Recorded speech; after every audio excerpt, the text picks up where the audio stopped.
And this is Revolution Podcast. Thank you guys so much for joining us for another episode. And also, thank you guys so much for liking the Anglo-pessimism shirts. That's right.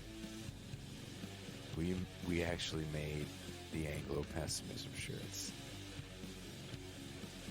If you're new to this show and you don't know about the merchandise that we have to offer, you can find it at www.thisisrevolutionpodcast.com.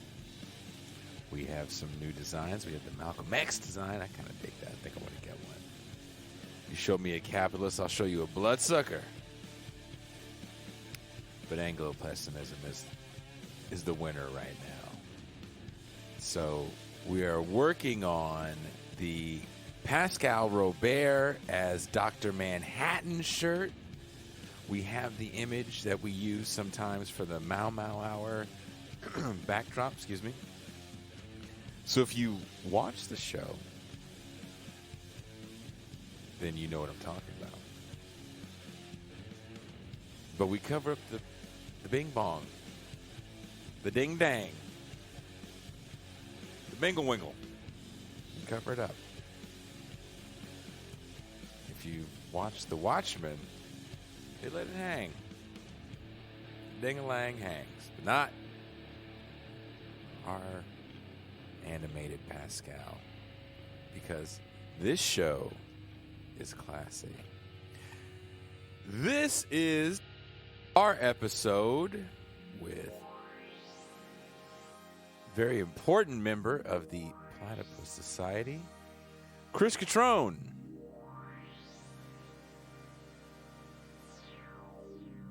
Is he a Trotskyist?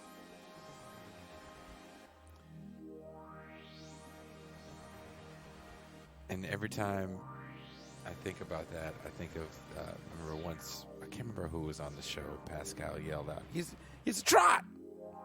And all I could think of was Admiral Akbar in Return of the Jedi. It's a trap!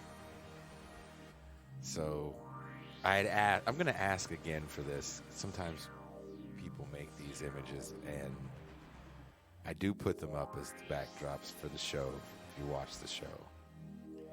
Harriet Tubman on the Amex Black Card.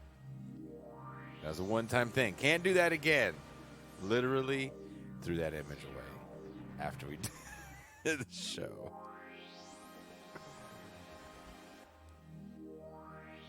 So if you can get Pascal's face on Admiral Akbar's body yelling out, "It's a trot!"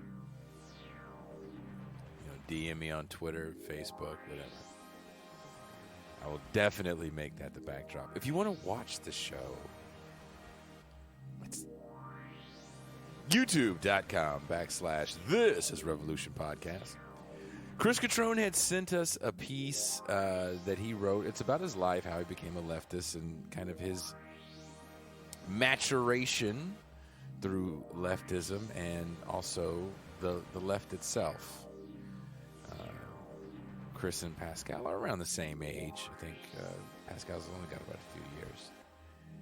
So they have very vivid memories when the left was not even where it is today. As much as we talk about the left does not have enough power to pop a grape. I will impersonate my co-host. We don't have a left in this country. We have leftists. It was even weaker in the 80s and 90s. And there was a few things that I wanted to talk about we didn't get to talk about, but the dictatorship of the proletariat, of course, is a major talking point on this show, and we took a much deeper dive into this and the idea of kind of theory over real life action. If you want to hear more, Patreon is the only way, because it's where we keep all of this great content. We have it audio only as well. Patreon.com/BitterLakePresents. You can hear the whole thing, and trust me, it is worth it. We went, so the show's a little over an hour, and we went about an hour and a half in the bonus half, and most of it wasn't us being silly. I would say the majority of it was very serious talk. So this is our interview with associate professor, author, artist, Marxist, Chris Cutrone. I am out.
Good evening, everyone, and welcome to another episode of This is Revolution podcast. I am your host, Jason Miles. And if you haven't done it already, please hit the like button. Please subscribe. Please click the bell so you always get notified whenever we go live. As the show is growing, we are constantly adding days and new shows. As we said earlier in the week, we are actually adding a sports show, which should be not next week, but the week after that will probably be our first episode with that. So, and also we're going to be adding some of Doug Lane's critical cuts are going to be on this show, as well as we're going to be doing more video essays. I reworked a video essay that I had done, or Pascal and I had done for Zero Books when we were still doing content for Zero Books, called The Great Awakening. Check it out. It is live on the channel now.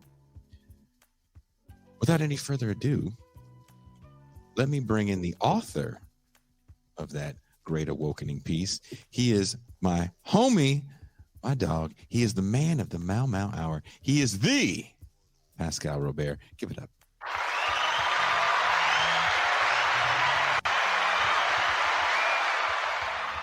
Peace and greetings to the chat. Peace and greetings to the audience. Peace and greetings, Jason Miles. Hola. My Spanish is so bad, by the way. Whenever I walk into a place and I try to speak Spanish, they just stop me and just speak English. Don't even, please stop. So I need to work on it. I can believe that. It's bad. Our next guest, I shouldn't say guest, our next guest host, of course, is a member of the This is Revolution family. He's part of the Thursday Foreign Policy crew. He is also an integral part of the middle management of the Death Star. You know him as Deep State Kuba. We know him as Deep State Kuba. He is Deep State Kuba. Hello, everyone. After the show, the relevant people will be notified of their imperial termination. Done a great job, but we're going in a new direction, and your labor will no longer be needed. We will be needing your blood and plasma, however, so make sure to drop that out with your uniforms.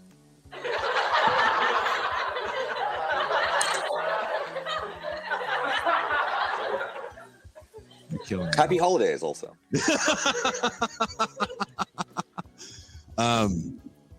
So before we bring in our guest, I do want to thank everyone that has purchased a Anglo Pessimism shirt. It definitely was a joke. I didn't think it would do as well as it did. It pretty hilarious. But some of the suggestions you guys had that I wrote down the other day have me thinking, I think. Oh, there was Jason. So, Speaking of imperial terminations, the most imperial of terminations. But yes, check out the merch for sure. And Jason's back. Yeah, sorry.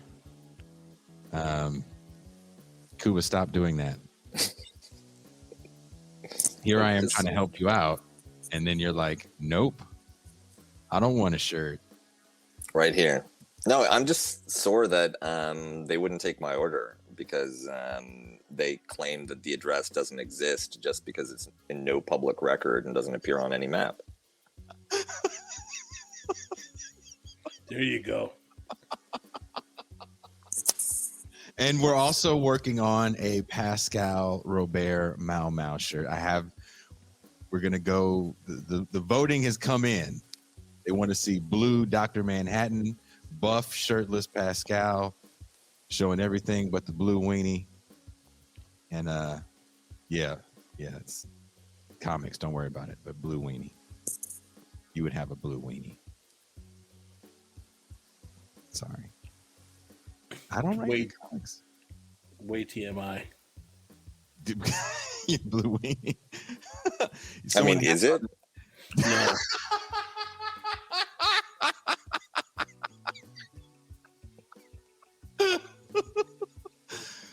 Well, Uh-huh. I don't have high enough clearance to get that part of your record. You don't have weenie clearance. I mean, that's something. Also, It's like you being can a tell made man in the mafia. you can tell I'm a dad because I'm calling a grown man's junk a weenie. Hello. You got a blue bing bang. Mm. So Let's bang to that bang. let's bring in our poor guest that has to sit through this. Our guest today is Chris Cutrone. Chris Cutrone is a college educator, writer, and media artist committed to critical thinking and artistic practice and the politics of social emancipation. Born in 1970 and raised in Valley Stream on Long Island near New York City, Cutrone is an adjunct associate professor in the departments of art, history, theory, and criticism, and visual and critical studies at the School of Art Institute of Chicago, and instructor at the Institute for Clinical Social Work. Please welcome, without any further ado, the Chris Cutrone.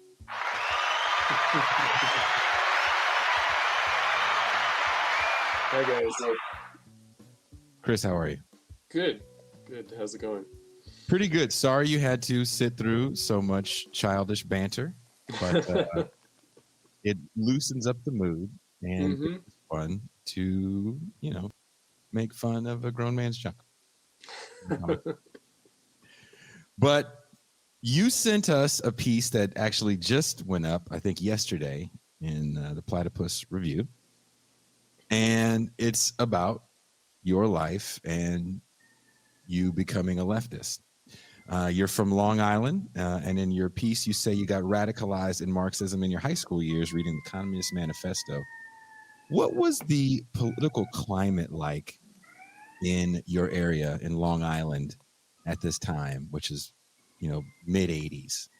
What was the political climate like for you? Like who put the Communist Manifesto in your hands? Because there wasn't a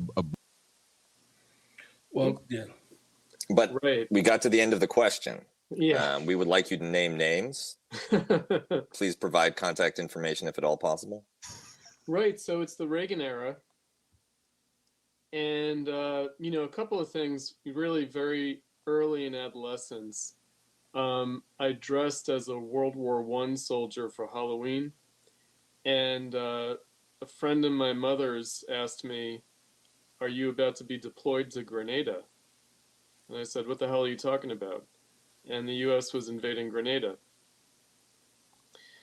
And that got me thinking.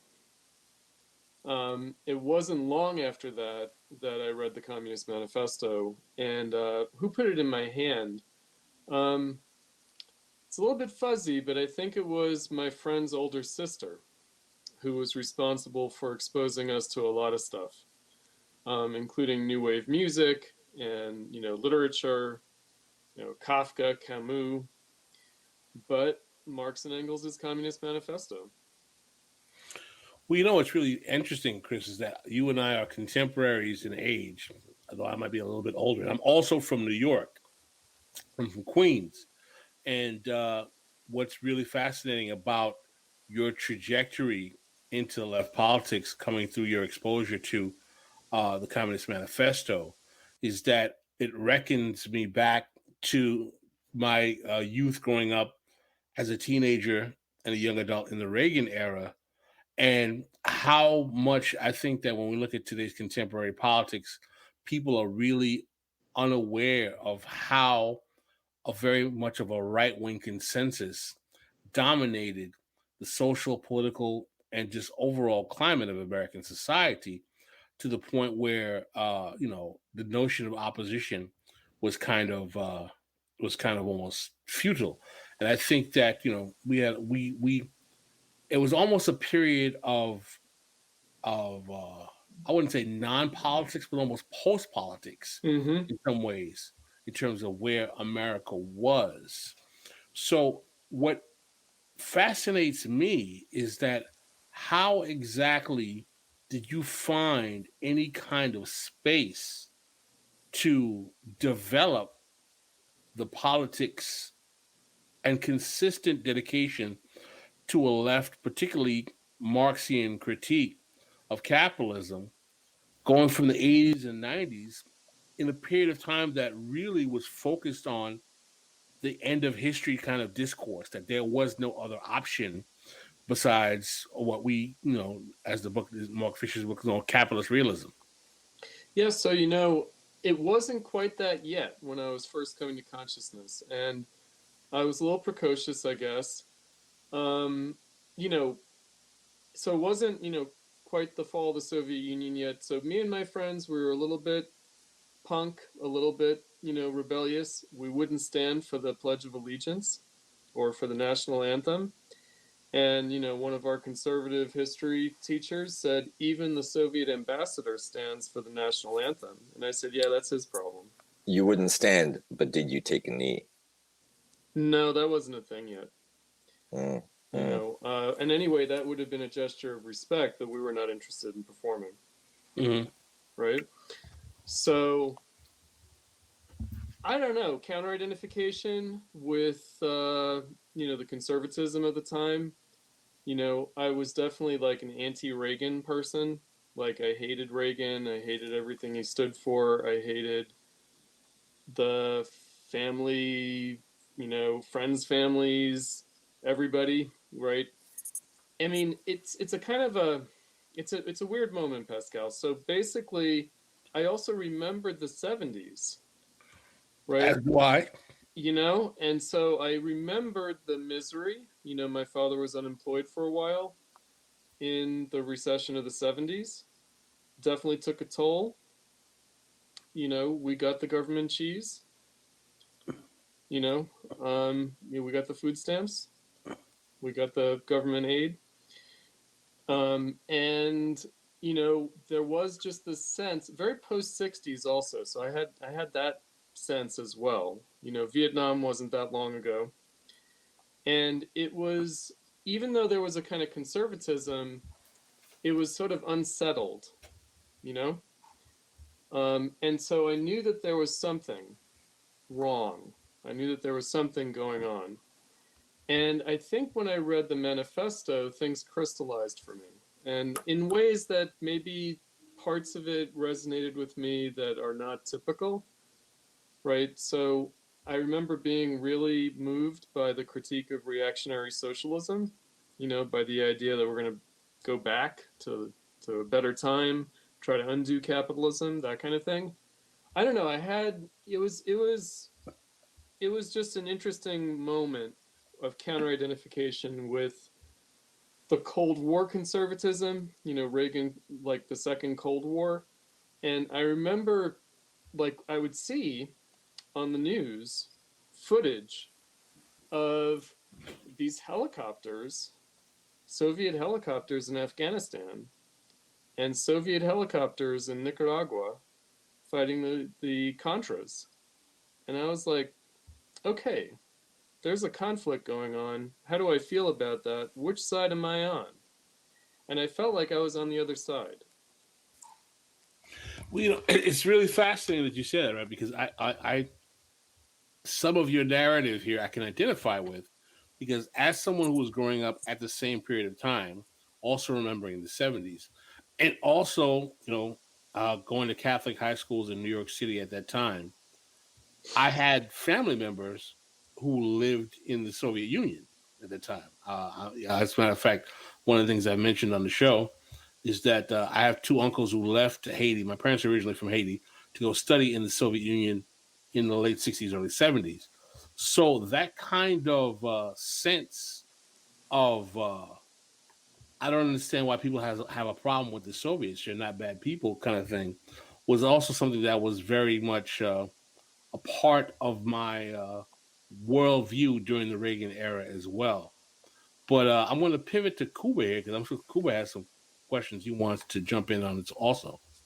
So you said that in this conflict and in Nicaragua, you felt like you were on the other side. And did you feel like it was a binary Cold War style between Soviet Union and the United States, or was the side that you were on something different than Soviet style communism? And where do you put that energy if you are faced with this bipolar world?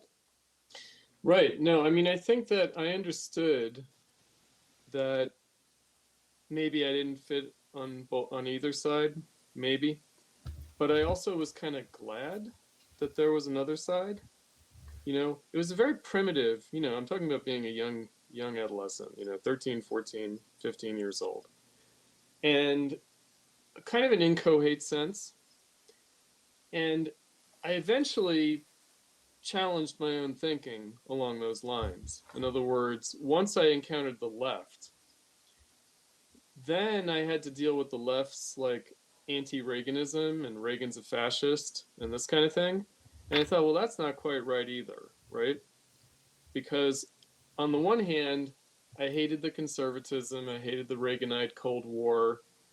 There was something clearly rotten about it.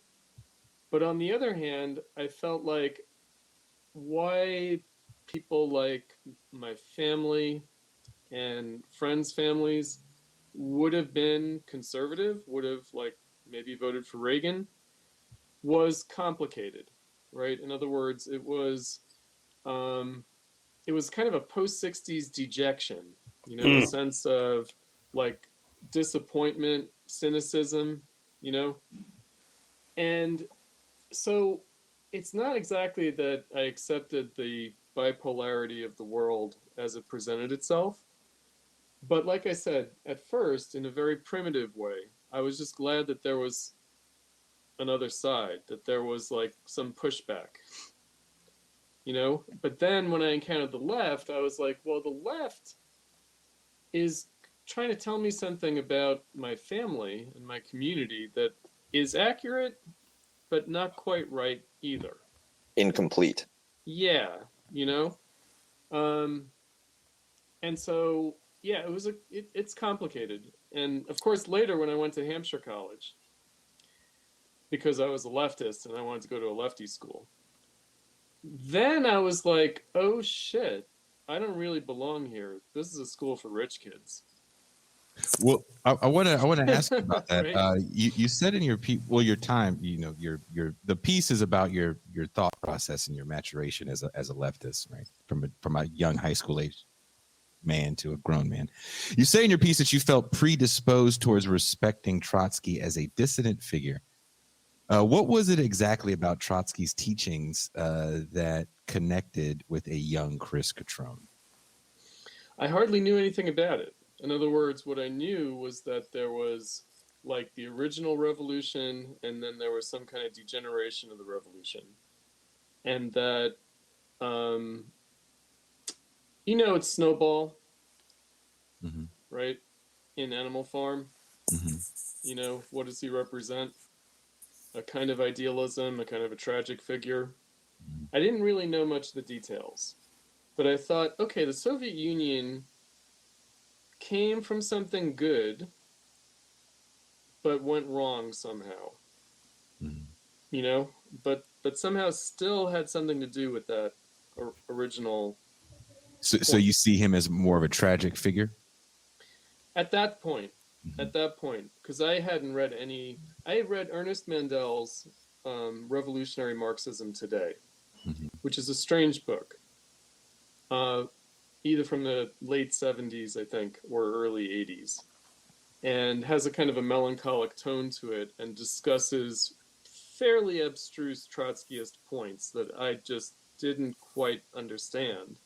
But I felt like, okay, here's someone who's saying something about Marxism and something about the Soviet Union, something about the Russian Revolution that is critical but substantial, right? That isn't just some kind of, oh, they're totalitarian and the Russian Revolution was horrible and look at all the death and violence. So I knew that there was something there, but I didn't really understand what it was until later, until I encountered the Spartacus League. And I was skeptical even then, but I was open. Now, before you go any further, can Right. you tell us a little bit about, because I'm sure not everybody that watches this show is familiar with the Spartacus League. Can you tell us a little bit about the Spartacus League and what drew you to the Spartacus League? Well, I mean, it was somewhat of an accident. There was a friend of mine who had met them and had set up a meeting with them and asked me and my boyfriend to go with her to the meeting because she didn't want to go by herself. And she knew that we were Marxists. And so she was like, okay, you guys can tell me what's what. You can tell me whether they're legit or not. And we're like, okay. And we engaged them and immediately got into kind of an argument about, Russian Revolution and Lenin and this and that. And, we were kind of fascinated. And so we stayed in touch with them. But I'm not sure that I had heard of them. It's possible that I had seen them at a demo in New York as a teenager, but I didn't remember. I remembered like Revolutionary Worker, RCP. I remembered Socialist Worker, ISO. I don't know if I remember Workers' Vanguard. I don't think that I bought any of their papers at the demos. I did. Right? I might have, I might not have. I might have just missed them. But, the other thing that really got me with the Spartacus League was they were critical of the left. In other words, I bought a copy of Workers' Vanguard from them when we met them, took it back, me and my friends in the dorm looking at Workers' Vanguard, and it's just polemic after polemic about the left. And that felt right. That felt like, okay, they're exposing some bullshit. I had encountered a lot of bullshit as a high school student doing Central American Solidarity and South Africa Solidarity. Not with like Marxist organizations, but like American Friends Service Committee, Catholic Worker, secular humanists, and, also talking to leftists from Central America and South Africa who had this, I think that I say in my article, they said, well, the U.S. will never go socialist. And I said, why not? And they said, well, because the working class voted for Reagan. And I was like, what kind of an argument is that? So I was open to the critique of the left that the Spartacists offered. Let's put it that way. How did you recognize, how did your bullshit detector work at that point? Maybe I already detected that the anti-Reaganism was like a kind of an alibi for liberal bullshit. Like class-coded. I don't know. I mean, it definitely had that feel to it. But it also, I had the sense that the Democrats, it's interesting because it's like Jesse Jackson's campaigns. And I remember Jesse Jackson saying, you know, we should be not, you know, look, we should be on the other side. So he talked about, look, the frontline states in Southern Africa and how Reagan was like, you know, propping up, you know, the apartheid regime and this kind of Cold War, proxy war, you know, Angola, Mozambique, this kind of stuff. And Jesse Jackson was like, we should be supporting the states that Reagan's attacking to put pressure on South Africa, apartheid South Africa. And I was like, oh, that's pretty edgy. But I also thought, you know, what's this about? In other words, that it was being turned into a kind of Democratic Party anti-Reaganism. So, I mean, there was a lot of bullshit detecting going off. It was just a very different environment. I think it's hard for younger people to really grasp. Because it's very close to the 60s still. And also the 70s. And I was kind of not very aware of the 70s left, like that phase of the new left. I had more of a sense of the recession, the downturn of the 70s. So you mentioned that, sorry. Go ahead. You mentioned that this is a very different moment than it was in the 80s. In some ways, it feels like there's a great deal of energy on the right. Neoliberalism has reshaped America in a quasi-Reaganite way. Do you see some structural similarities? Between then and now. Yeah, and in terms of the feel, what would you point to as being the big difference I would between these two redirect that a little eras? bit. So, Okay. you know, I'm kind of notorious. I mean, we used to be, you know, me and Platypus used to be notorious in the anti-war movement era for criticizing the anti-war movement. Then we became notorious for an article that I wrote that really was meant to be a kind of... Well, real quick, what did you have against the anti-war movement? Are you talking about the anti-war movement of the early 90s?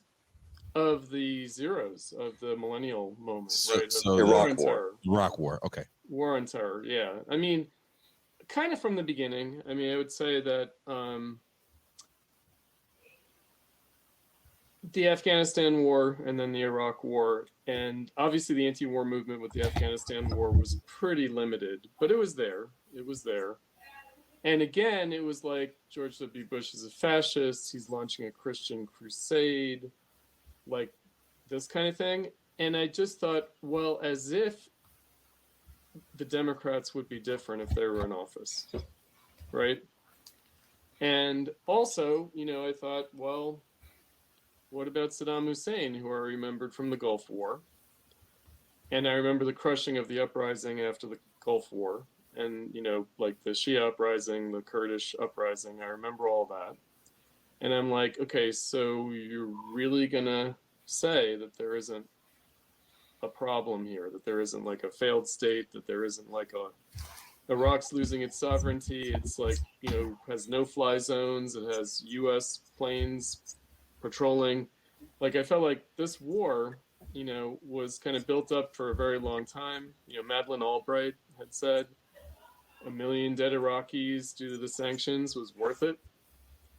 And I felt like the anti-war movement was all about anti-Bushism. It was all anti-George W. Bush, as if that was the problem, as if it were George W. Bush and Dick Cheney. That's what the war is about. And so, you know, again, that's the sort of formative moment of Platypus. And I also had a sense that, you know, the Iraqi left was not pro-Saddam Hussein, you know, was not happy to simply be anti-U.S. imperialist as if that's the only question. I mean, it's the predominant question, of course, but it's not the only question. So, you know, I'm not sure how we got quite a little bit sidetracked on because I said that there are two moments of notoriety. One is the anti-war movement, but the other is Trump. And so the way Trump resonates with me with the Reagan era, I felt like I'm not going to make this mistake twice. And also my students, I felt like I'm not going to let them make the mistake I made as a young person of allowing Trump to symbolize everything that's wrong with the United States, right? As if the same things weren't wrong under Obama. You Right. bring up Trump, Reagan, George W. Bush. Right. Do you think that there's something particular about the United States or about the American political system that personalizes political stances and concentrates attention on personalities rather than looking at deep structures or the continuities that lead to crisis points like the 2008 financial crash or the war on terror? I mean, it's an interesting thing. Obviously, the presidency in the United States is a big deal. It's more than a prime minister, But I imagine, from what I understand, Margaret Thatcher was just as symbolic as Reagan in the 80s as a leader. And so I'm not sure that, and they basically have a two-party system too in Britain. And so I'm not sure that there's something unique about the United States in that regard. The two-party system or the presidency as being head of state as well as head of government, that adds to it. But I really think, I was very disillusioned by Bill Clinton getting elected after Reagan and George Herbert Walker Bush. And so there is something about the charismatic personality. So Clinton, Obama,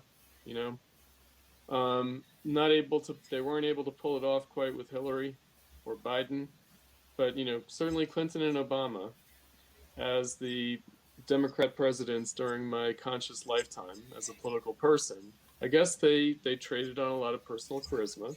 I guess that's true. And I guess by contrast, there was a vilification of Reagan and a vilification of George W. Bush and a vilification of Trump, certainly. Right? Even though those are very different cases. Is there also an element where because people are socialized to believe that the system is legitimate, that this works, problems and scandals, decisions that are seen as not just mistaken but morally odious, things like the invasion of Iraq, is there a need to try to moralize them as a fault, as a kind of spiritual, psychological, personal fault, personal flaw in a leader rather than a reflection of how the system operating as usual? Right. I mean, I think so, but I'm not sure that that's unique to the United States. In other words, I think it's just the primitive level of politics, and, I guess what I've learned, being a Marxist for a while, I've learned war is not a moral issue. War is a political issue. And in other words, there certainly is moral iniquity in war, and it's very sordid. Like, I've certainly known people in the U.S. military, people who served in the Gulf War, people who served in the War on Terror. And of course, it's quite a rotten affair. Of course, the military is quite something. And for that very reason, it has to be glorified in the way that it is. But I see that as essentially a political and social matter rather than as a moral matter, And so it's kind of like, well, nothing good is going to come out of a war, certainly. War is going to involve crime. There's not going to be a war without war crimes, for sure. But that's not my focus, right? My focus is not in the, just raw human suffering inflicted by war militarily, and the inevitable abuses that go along with all that. Thoughts and prayers. Yeah, exactly, right? And so I think of it as politics. And of course, the U.S., is the global hegemon, has been and probably will continue to be. But it's not the only political actor in the world, right? So, in other words, it's not as if, again, like Saddam Hussein or the Taliban have no power. And also, it's not as if they're not political. They are, right? And they do things according to a political calculus. Al Qaeda, ISIS, their actions are political. I thought they hated us for our freedom. Now I want to shift focus a little bit. I want to just shift a little bit here because Right. there's a few things I want to definitely get to in this first hour, and definitely we have a whole freaking plan for you, Cutrone. All right. But in all seriousness, you are a fan of Adorno, and I want to ask you, what drew you to Adorno? It's a good question because I think And my first is Gramsci exposure, a Stalinist? right? My first exposure to Adorno was a little unimpressive. So, in some film studies class, I read the culture industry chapter of the Dialectic of Enlightenment, and I was like, yeah, I guess so. But it didn't really have any teeth for me at that point. Mm-hmm. I was reading, the kind of cultural studies Marxists like Stuart Hall, Raymond Williams, Jameson, probably, although I don't quite recall, in college. And Gramsci, I read, it's interesting, we, in a class, we read from the prison notebooks, but then I went out and got, like, his early political writings. So the pre-prison writings, which I actually found a lot more substantial than the prison writings. But again, I was kind of like, all right, this makes sense in some ways. Adorno, right? So in thinking about Western Marxism, if you will, Adorno and the Frankfurt School were a little bit oblique and unknown to me. They were sort of out there. I probably knew something about Marcuse, but again, I didn't read it. Or I think the first thing I read by Marcuse was One Dimensional Man, and it didn't really resonate. It didn't. So it was only later, it was post-Spartacus League, post-college, that I read Adorno seriously. And that's due to Adolf Reed. And it's also due to an old dear friend of mine, Reginald Shepard, who's a poet, and who would also come up in postmodernist academia, and had been exposed to Adorno that way through a kind of Marxist literary criticism. And so it was within a kind of art context. I became aware of the fact that he wrote about other things, about psychology, sociology, philosophy. But the original encounter was art and philosophy. Philosophy, though, Adolf Reed told me to read Negative Dialectics. But he also told me to read Prisms, it was a collection of essays, and Minima Moralia. And I felt like these were very difficult texts. And I didn't, basically 80% of it went over my head. But the 20% that, it felt like reading Marx's Das Kapital, which I tried in college too. I felt like I don't know what the hell's going on here. I want to know, I want to like it, I want to agree, but it's just, 85% is going over my head. Similar case with Adorno, but I felt like he was talking about something. Like there was a kind of inferential quality. I knew that there was Marxism there. It seemed sort of hidden. It seemed to be this kind of esoteric core to his thinking.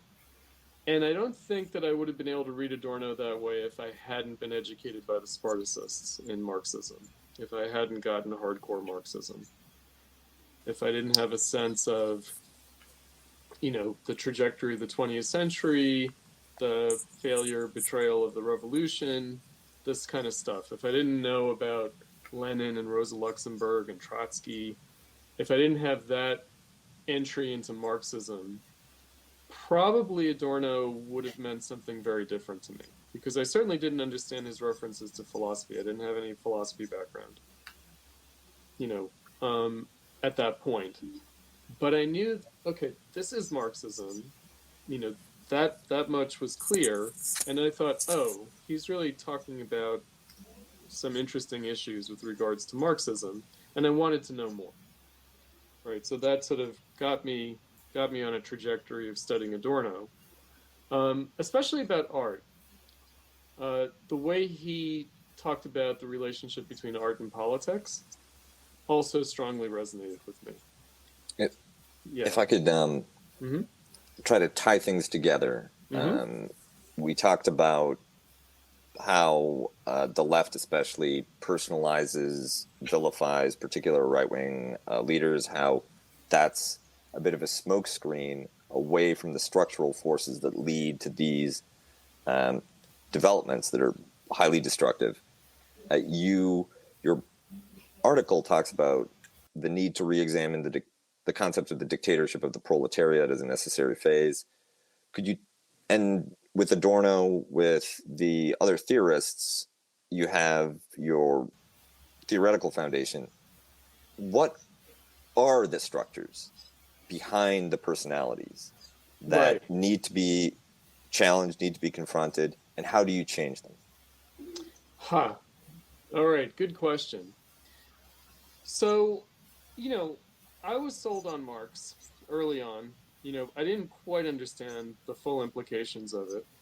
And the dictatorship of the proletariat's not in the Communist Manifesto. It's something that he formulates later. But I had this sense of capitalism being this revolutionary engine in society, but also this contradictory and crisis-ridden phenomenon.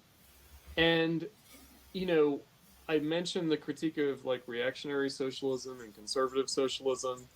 The other thing that resonated with me was this, kind of call and response part of the manifesto, where it's like communists stand accused of wanting to destroy the family and profane everything that's holy, but it's actually capitalism that's doing that. And communists stand accused of wanting to abolish private property, but actually it's capitalism that's doing that. That kind of dialogical part of the manifesto, the kind of call and response part. And in other words, I had a sense of the relationship between communism and capitalism being one of a dialectic and being about fulfilling the potential of capitalism. In other words, that communism was based on capitalism, that you couldn't have communism without capitalism. And that capitalism was essentially nothing but the necessity for communism, historically. That's the only way it could be understood. That it wasn't like greed and evil and, some kind of moral failure and some kind of wrong turn that humanity took, but that it was this crisis and revolutionary opportunity, possibility, and necessity. And that stuck with me, that idea. So Adorno, to kind of bring it back around, and then I'll come around to the Spartacus League, when Adorno says something like philosophy lives on because the moment for its abolition miscarried, like the beginning of negative dialectics, like that kind of thing, I kind of intuitively knew what he meant in terms of an unfulfilled potential that kind of informed the society. Now, the Spartacus League, made it a lot more concrete. In other words, the education that I got from them was essentially on the history of Marxism and how that history culminated in a particular moment around, the revolutions after World War I, Russian, German revolutions after World War I, and gave me a sense of a tangible possibility and a political necessity, a political task, like something very concrete that could have happened but didn't happen. Right? But a real possibility that went unfulfilled. And I think that again, the dictatorship of the proletariat, it's like this kind of funny phrase that people spin one way or another, reinterpret, try to avoid or try to explain away or, try to blunt in some way. And again, I felt like what I learned from the Spartacus League was about the history of Marxism. It was about the necessity of the dictatorship of the proletariat. And it was also about like the political party to achieve it. And the political party to achieve it not being the party state of the Soviet Union or of communist China, right? So not, in other words, that it wasn't this totalitarian notion of either the dictatorship of the proletariat or the party to achieve it. I understood that that wasn't the original Marxist mission. That wasn't the original Marxist conception or practice. In other words, I knew that Lenin wasn't a totalitarian, right? He wasn't like a personal dictator looking to establish a totalitarian regime. And so, the negative character of the left, was always drilled into me. My experience of the left was always, well, Marxism's good, but Soviet Union went wrong. Or Marxism's good, but the Leninist party is wrong. Marxism is good, but the dictatorship of the proletariat, that's kind of an outmoded idea, and maybe it was wrong to begin with. And, I smelled a rat there. I knew that was wrong. I want to ask Pascal, because we talked about this a little earlier today when we were going over the show.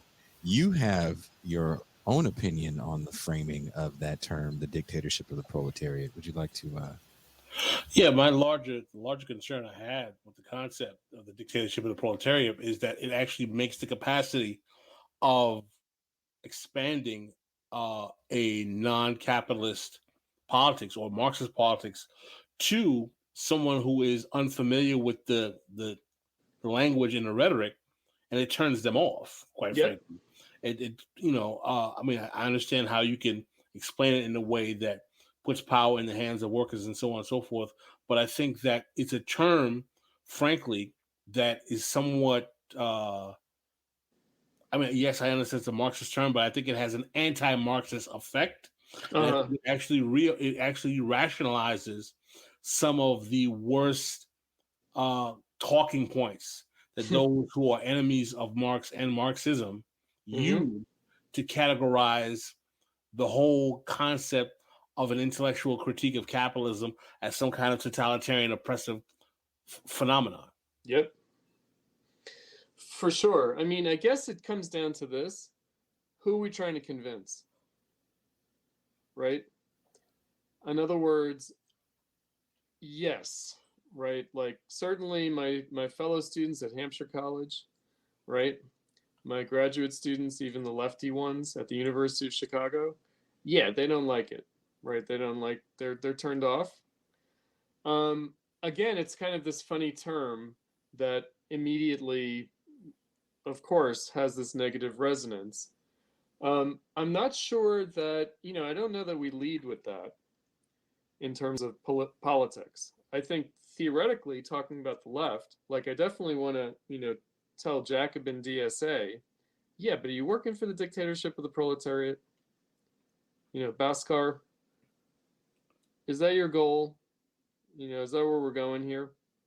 And, they would say, yes, right? They would just interpret it a different way. They would say, well, we want a working class, ultimately we want a working class party to take power, and it's just a question of how you get there, right? Like they would interpret it a little bit differently, especially the process, and also what it represents. They would be like, you want a working class majority, maybe to be elected, and that would be the dictatorship of the proletariat. That's what Marx meant by the dictatorship of the proletariat. And it's kind of like, well, okay, maybe not, right? But, so it sort of turns off people who are in the know. It also doesn't turn off people who are in the know. In terms of the general public, it probably means almost nothing, because dictatorship means whatever, obviously, and proletariat, what the hell is the proletariat? You know, so both words are totally alienating to Dictatorship sounds bad because that's the villain in action movies. Right, but if you say like the working class should like rule, right? Like the Spartacist. That sounds way better than the dictatorship of Chuck Norris. I don't know, man. Right? Like I've seen him do kung fu. Is Chuck Norris a proletarian? Yes. He plays one on TV. Oh, right. Right. Pascal, I know you had some more questions you wanted to ask. Yeah, I mean, I wanted to really talk about how exactly does this play out in terms of the contemporary manifestation of what is called the left, because I would make the argument that we don't have a left, we have leftists in America today. And I heard your explanation of what your positions were on Lenin, the Soviet Union, and so on and so forth. And, there are many of those positions I totally disagree with, but I can understand, coming from the vantages that you make, but not so much that I disagree, quite frankly. But I find that part of the problem I have with the left overall, and not because I think that some of your critiques are fair, is that I feel that we are getting into conversations about dead places, dead people, dead things, and dead phenomenon in these very, very obscure kind of, sophisticated ways that frankly have nothing to do with appealing to most working people in America. And what ends up being rendered is a type of leftism that's really kind of a faculty lounge, nerd geek, almost like chess club of thought that has absolutely nothing to do with the real, actual life of most people. That's fair. That's fair. Need to actually challenge the way capitalism works. That's and fair. As a consequence, end up being completely enamored with the reactionary right. All right, so let me pose it as maybe a dual audience problem, if we could put it that way, which is to say, when talking to the left, you're really talking like leftists. You're really talking to intelligentsia, you're talking to intellectuals. And I feel like with them, it's like you got to take a hard line and be like, okay, but really, are you for the dictatorship of the proletariat? Now, organizing workers, so I have like two hats that I've worn in the last 15 years since I've been brought out of retirement. I retired from politics as a 23-year-old. I was like, done. My students brought me back, and the two hats I've worn since they brought me back out of mothballs, I'm like, okay, so you want to do Marxism? Let's see how you like this. Is Platypus Affiliated Society, which is totally ideological and intellectual, right? And campus-based and all that. And dealing with definite petty bourgeois, intellectual type, student type people. Campaign for a socialist party, which is more of a sort of low intensity warfare kind of semi-underground operation trying to do activism.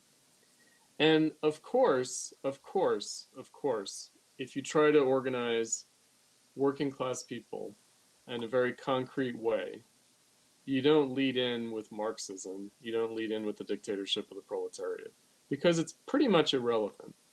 In other words, the level that we're at now, in terms of building any kind of like socialist left, is very primitive, meaning Marxism comes in at a higher level of development that we're just not at, right? And so the way that I put it in that context is socialists today are, by virtue of circumstance, condemned to do liberal activism. And what I mean by liberal activism is basic organizing which you don't need Marxism to understand or justify ideologically. You could understand and justify it just on a kind of liberal, democratic, civil, social, you want the workers to organize independently of the state, independently of capitalist corporations, independently of foundation NGOs. Like you want to build the capacity. A league of their own. Yeah, you want to build their capacity to organize their own lives. And that really has to take place independently of capitalist politics. It has to happen independently of whatever the law is and whatever capitalist policy is. I'll take a just straight up example since it's ripped from the headline. Supreme Court might overturn Roe versus Wade, right? Well, socialists organized women and workers and had socialist doctors performing abortions, whether or not abortion was legal or illegal. Right? Like, in other words, they organized at that level. Like, doesn't matter. The state tells you can do it. The state tells you can't do it. We're going to try to provide this for the working class anyway. That makes me think of the Polish shadow state during Nazi occupation, where you had a government that had coercive authority, it had power, and it had it issued laws and decrees, it ordered public life, but to a certain extent that was irrelevant because actual life of the Polish people under occupation was organized by the shadow state that operated in Probably parallel. by the Catholic Church a lot.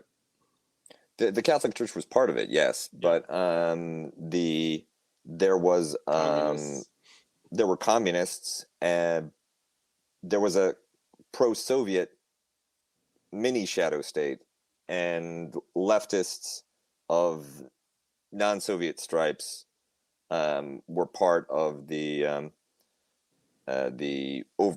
sort of mainstream, the larger operation.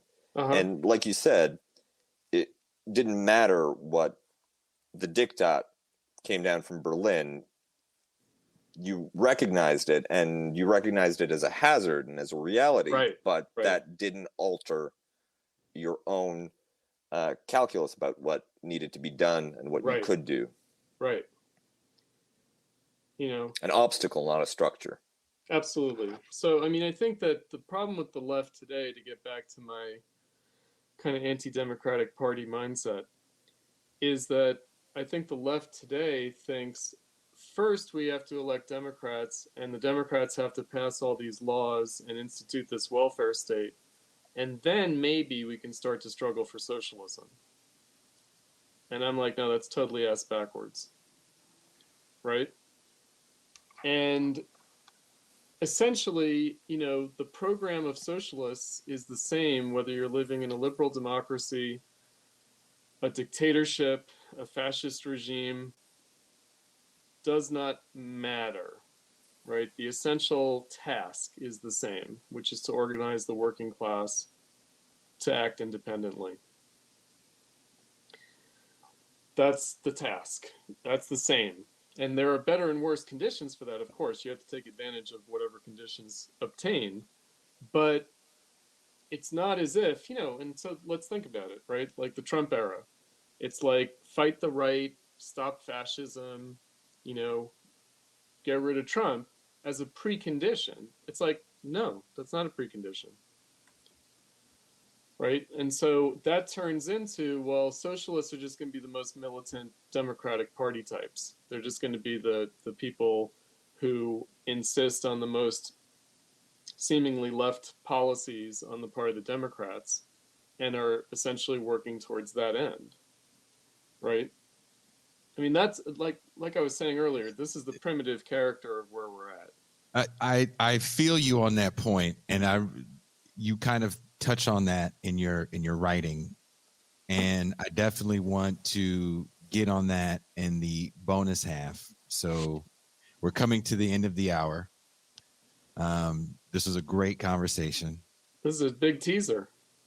Yeah, that's what I do, Chris. I'm a great big. Hey, you know that those patron dollars don't come in for nothing.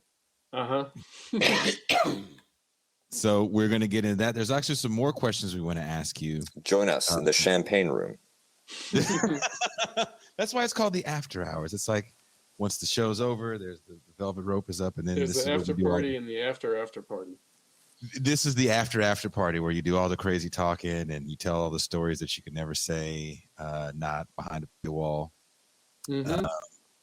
So get ready, because we're definitely taking a deeper dive into this conversation, the dictatorship of the proletariat. Definitely want to talk more about the 90s and the 80s and what you saw, because you had said some interesting things that really caught my attention about the riots, or the whatever you call it, uprisings, 91, 92. LA riots. Yep.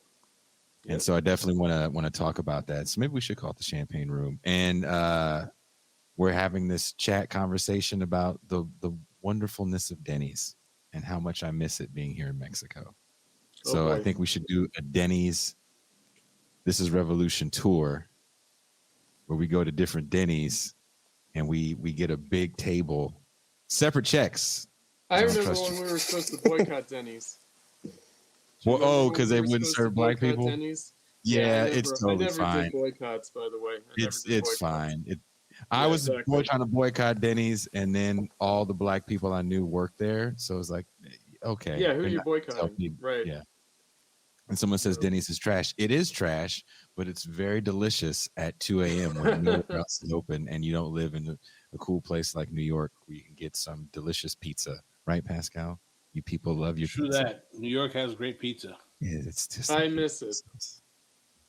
Oh, Chris is a New Yorker too. Shit, maybe we should have Chris and Pascal. Pizza, not quite. That's the best shit in the world. Lasagna, man. It's nothing but a pasta pie. Yeah, it's not really pizza. It's a pasta cake. Sounds great. Giorgiano's, Lou Malnati's. You're in the heart of all that good ass deep. I learned to appreciate it, but it's still not the same. It's a pasta cake. Yep. Well, as opposed to a cardboard chip. No. They have what's called the cracker crust in Chicago. A greasy really ass cardboard chip. So in Canada, what are you eating? Ice rocks? Come on, man. Yes. I mean, they come in different flavors. You dip them in your coffee. I mean, how else do you start your day? Kuba has the greatest breakfast place in North America in Vancouver. I love that breakfast place. Every time I have to go to tour Vancouver, I get so fucking giddy. The last time we were there in 2019, it was like the highlight of our goddamn tour was going to that place for breakfast. I love it. I love it. Come up and I'll treat you. You've said nothing but a word. Once I get tires, because this dirt road has destroyed my car. So thank you guys. If you are a patron, we will see you in the bonus after hours. Maybe we should call it the Champagne Room for 2022, Pascal. What do you think? Neither one of us drinks champagne. Deep State Cuba presents the TIR Champagne Room. I came up with it. I want some credit. Gigi says Cracker Barrel. I love Cracker Barrel because I love grits as a side. I do love grits Cracker as a Barrel side. ain't bad either. But the name Cracker Barrel just makes me think of all kinds of, Yeah, it's definitely where those people go to get away from people like us. But I love Cracker Barrel. Actually, Cracker Barrel sounds like, I won't say I was it. introduced to Cracker Barrel. The torture device me and Pascal have. Put them in the Cracker Barrel. By a black I was man. going to say that it was like the transportation class reserved for white people.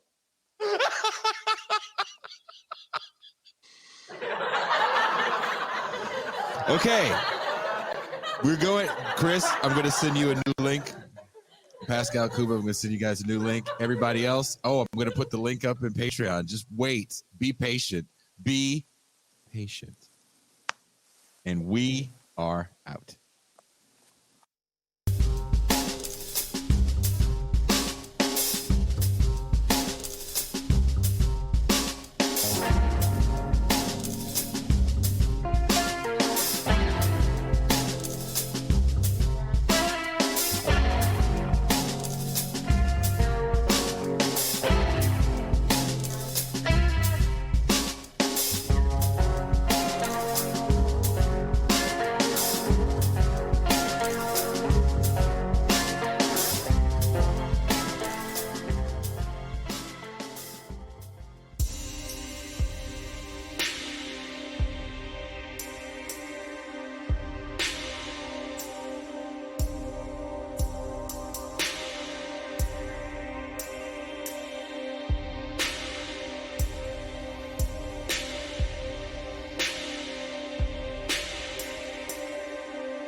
you.